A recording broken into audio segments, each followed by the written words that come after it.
Happy holidays, Mr. Mayor, Governor. Thank you very much. I hope you're enjoying your Christmas too and your holidays. Hey guys, welcome back to my channel. If you guys haven't subscribed, do me a favor and hit subscribe. Also click the bell for notifications to get updated every time I go live. And if you guys could share this video with one friend, that'll help me big time, because I think I've been shadow banned by the YouTube algorithm. Seriously, my views have fallen off a cliff after the election, and this was to be expected, but obviously I didn't think it'd be this extreme. But that's all right, because we're still going to produce content for you guys. I know a lot of you guys like my videos, so we're going to keep going and we're going to push through and hopefully get back to where we were at some point. But anyway, I wanted to talk about New York City for a bit and talk about what the restaurant scene is like out there. It's just, this is heartbreaking. So you guys probably saw the news that indoor dining is banned in New York State, which is crazy because winters in New York are freaking brutal. If you don't have snow, you still have to worry about freezing temperatures. So what's crazy is a lot of restaurants are still offering outdoor dining, even in the winter in New York. That's crazy to me. But really, it's almost a slap in the face to the citizens that outdoor dining's allowed, but you're living in a state that has horrible, brutal winters. So it's insulting to the citizens of New York, but it's also insulting to the restaurant owners of New York, whose staff now have to serve tables outside in the freezing cold. And I think the worst part about it is, if you're going in and out, restaurant outdoors, you're literally like, do you wear a jacket when you step outside, take it off when you go inside because now you're going to be too hot? But then if you don't wear your jacket outside, you're going to be too cold. So it's a nightmare for the customers, it's a nightmare for the restaurant owners, and it's a nightmare for the workers. Literally, nobody wins in this scenario. But the rules were even crazier. They actually banned bathroom trips. So if you were, dining at an outdoor restaurant and you had to use the bathroom, you weren't allowed to use the restroom. This is draconian rules that make no sense. Like, we're not even talking science anymore. And I'm going to get into some math in a minute, but luckily today they lifted that ban. So now if you do outdoor dining in New York City, New York State, you can use the bathroom inside the restaurant. So they did come to their senses in that regard, which is a good thing. We're not totally going to the lunacy, opposite, upside down world yet. There's still some hope. I want to talk about if closing restaurants even makes sense to begin with, because Governor Cuomo, I'm going to call him Comrade Cuomo. Comrade Cuomo. That's my comrade accent. He put out this chart, which I'll put in the video so you guys can see what I'm looking at.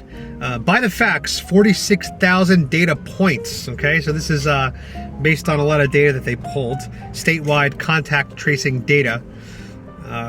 Private household gatherings are driving most of the spread. 74% of COVID transmission is happening from household social gatherings.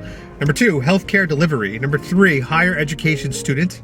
Number 4, education employee. And number 5, restaurant and bars. And that's clocking in at 1.43%. 1.43%. What's the point of banning that? Like, if restaurants were the primary traffic driver of transmission, then I'd say, yeah, it makes sense to ban the restaurants. But when you look at the data, and it's 1.43%, what the hell are you doing? You're just decimating an already decimated industry. And just so you guys understand what kind of impact this has had on the restaurant businesses in New York, but even in America, across the country in general. Overall, the National Restaurant Association estimates that 1 in 6 restaurants across the country have already permanently shuttered. 1 in 6. It's heartbreaking. If the estimate is accurate, that would mean that 8,333 restaurants, including 4,500 establishments in New York City, have permanently shut down so far. You are literally destroying livelihoods, people's life efforts, people's investments across the country, but mostly in New York. And to me, that's so sad. Like, one of the biggest draws of New York is the restaurant scene, right? I'm almost native New Yorker. I moved there when I was a month old. But growing up in New York, being in the advertising industry, working in sales, going on hundreds of dates in New York throughout my career, restaurants and dining is a huge part of New York. And what's heartbreaking is so many of our favorite restaurants are permanently gone forever.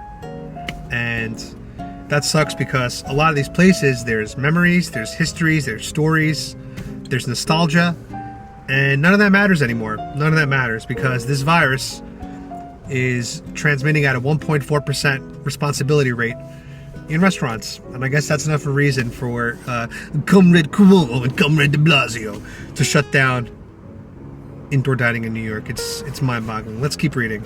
So anyway, it's just, it's terrible what's happening in New York, and I honestly find it to be inexcusable. And I've been interviewing people across Florida the past 5 months. You guys know this. And I'll say this, the current theme amongst essential workers, that we call them, right? I'm not putting this in quotes because I don't think they're essential. They are essential. I just find it kind of funny that we've grouped society into essential and non-essential workers, which is a little rude, but whatever. To every person, whatever their source of income is, it's an essential job for them. So I always find it funny when we're like, that job's not essential, that job's essential. It's just ridiculous. But anyway, I've been talking to a lot of these essential workers, and the themes are the same. They are thankful to be living in Florida, to be living in a state where they can earn a living, put food on their table, not worry about paying their rent. Because I'll tell you this, the people that are collecting unemployment from their states, it's literally what's called survival income. You get anywhere between $200 to $500 a week, which comes out to $800 to $2,000 a month. Now, if you're making on the lower end, you're not even making survival income because $800 a month likely can't pay rent.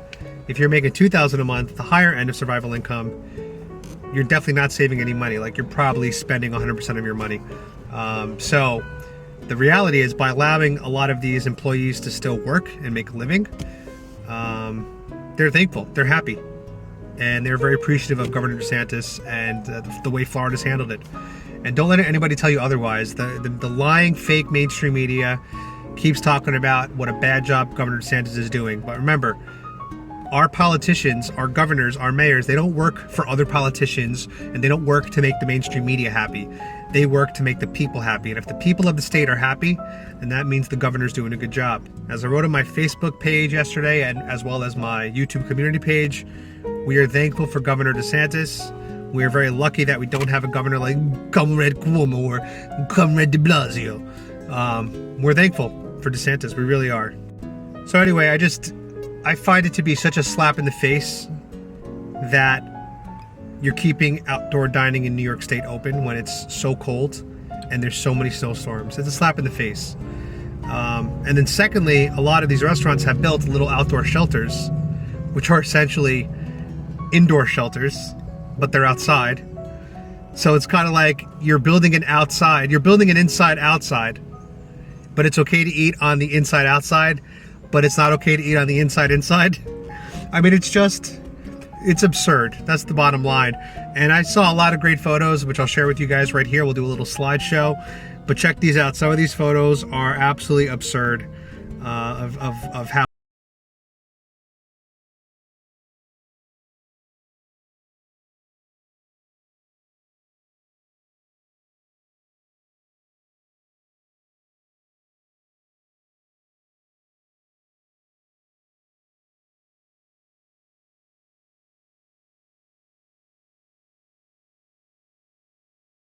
people are human beings. We need community. We need to talk to each other. We need this time where we have dinner and share memories, share stories. I mean, this is part of the human spirit.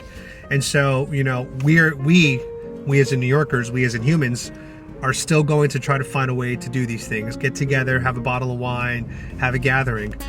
And it's just so sad that New York State's forcing us to do that in outdoor New York City winter conditions. It's a slap in the face, especially when the rate of transmission from restaurants is only responsible for 1.4%. And again, I think this is another example of the Great Reset that they want. You know, this is going to be the largest transfer of wealth in the history of mankind, where all the money is leaving the small and the medium-sized businesses, and it's going to be going to the global elite establishments like Chipotle, McDonald's, Walmart, Amazon, Facebook, big tech, big pharma, big restaurants. That's what's happening, and it's heartbreaking. So if you could do whatever you can to support your local restaurants by doing takeout, please do that. Like, we got to keep these people afloat, And the restaurant business, in case you guys don't know, is one of the toughest businesses out there. The margins are very, very low. A lot of restaurants actually break even on food sales, but they usually make their margins on the alcohol sales. So whatever you could do to support restaurants, whether it's buying your alcohol through the restaurants, doing takeout, tipping big to the restaurants, ordering directly from the restaurants, because the truth is also, like, these delivery apps, Uber Eats and DoorDash, they take a huge cut of the sales from the restaurants, and they really just destroy the margins for the restaurants. It's really more just like a top line revenue driver or a discovery platform for restaurants than it really is a profit driver, because it doesn't really drive profit when Uber Eats is taking 15% and up from the restaurants. It's just, that's another broken system that we got to figure out. But please order, direct from restaurants if you can. Order alcohol, order delivery, and really try to support these local businesses, because they are hurting so much right now. And I hate what's happening to my city, because I had so many good memories in New York in my 20s. I literally said I would never leave New York. It's got everything I need. Why would I leave?